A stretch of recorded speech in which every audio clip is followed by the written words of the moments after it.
Hello everybody, I'm going to take the next 7 minutes to describe to you the traditional pressure safety valve known as a PSV.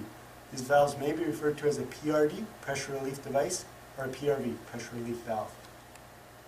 These valves, their usage and their maintenance are heavily regulated as they're generally considered your last line of defense in an overpressure situation. On this sample PSV you can see that the inlet and the outlet are threaded. The inlet and outlet may be threaded, it may be flanged, clamped, or even butt welded. Above the inlet is the body and the bonnet. On this valve, the body and the bonnet are one-piece construction. Typically on larger valves, the bonnet will be bolted to the body for ease of maintenance. The bonnet may be open or closed. If it's open, the spring will be exposed to the ambient conditions. Above the bonnet is the cap. Again, the cap may be open or closed. If the cap is open, you'll be able to see the alignment rod, the compression screw, and the compression nut. On the back of the valve, you'll see the lift lever. Not all PSVs have this lift lever, but if they do, they serve two purposes. One, if the valve is seeping a little bit, you can lift the lever and try to reseat the inner disc. Hopefully that will prevent the seepage. Two, you can test the functionality of the valve. By pulling on the lever, the internal spring will compress and the valve will pop, and you'll know that it's working. This gives no indication of set pressure though, it's only functionality. On the front of the valve, you'll see a nameplate. This essentially shows who made this valve and some important information on the characteristics of the valve. On the back of the valve, you'll see some screws. Not all valves have these screws. Some valves only have one. The important thing to realize is all the screws are wired shut and they have a clamp on them. This prevents tampering, and also the clamp indicates which valve shop worked on this valve. And if this wire is missing, the valve must be taken out of service and it must be maintained before it's put back into use. On the front of the valve, you may see a vent hole. It's important to realize on a traditional PSV, this vent hole must be sealed when it is in service. That's incredibly important. Again, on a traditional PSV, the vent hole must be plugged when the valve is in service. Now that I've explained to you the outside of the valve, I'll try to explain to you the inside of the valve and the inner mechanisms. I managed to get this image from Flowstar Valve Shop off the internet, and it gives a good representation of the inner mechanisms of the valve. First, if you start at the cap, you have the alignment rod on the inside. The alignment rod must be straight and true in order to ensure that the valve functions the way it's set. Below that, you have the compression screw and the compression nut. Essentially, these serve to set the compression of the spring to make adjustments to the opening pressure. Below that, you have the spring, which is surrounded by the spring steps, which essentially hold the spring in place. As you move down, you have a guide, you have the disc, the blowdown ring, and then the inlet. On the disc, it is a circle, but it has a skirt around it, which is called the huddling chamber, which essentially serves to increase the surface area that the process would be exposed to. I'll explain this in a few minutes. As far as the rings, not all PSVs have rings, and some only have one. If it has one ring, it is called the blowdown ring. If there are two rings, you will have a guide ring, which is the blowdown ring, or a nozzle ring, which is the adjusting ring.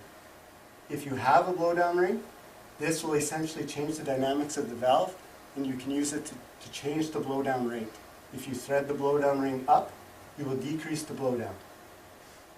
If you have an adjusting ring, you will be able to increase the blowdown, and you'll have a more distinct pop. Typically, the adjusting ring is not set by the valve shop, it's set by the manufacturer, and rarely is it adjusted.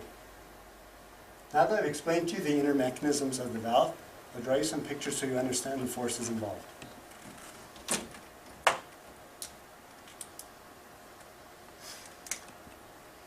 If you consider this your inlet, and this your disc, this area here would be the huddling chamber.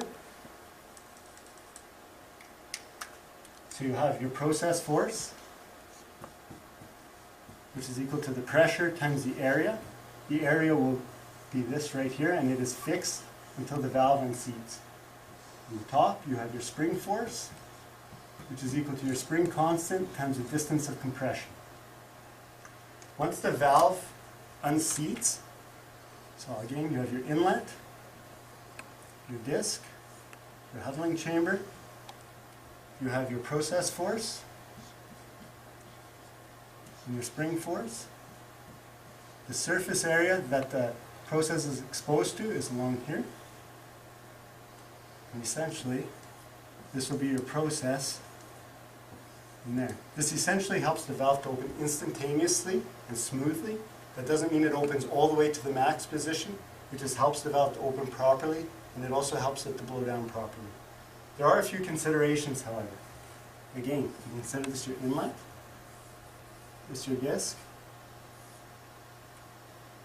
You have your process force and your spring force.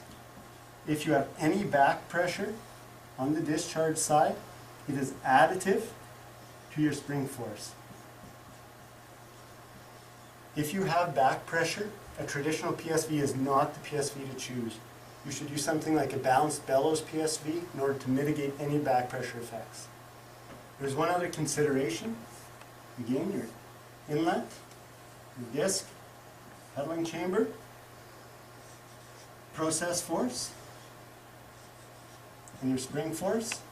If you have a vacuum on your discharge side, this will essentially be additive to your process force, and your valve will open sooner than you expect. It is important that you make all these considerations when you're choosing your valve and sizing your valve.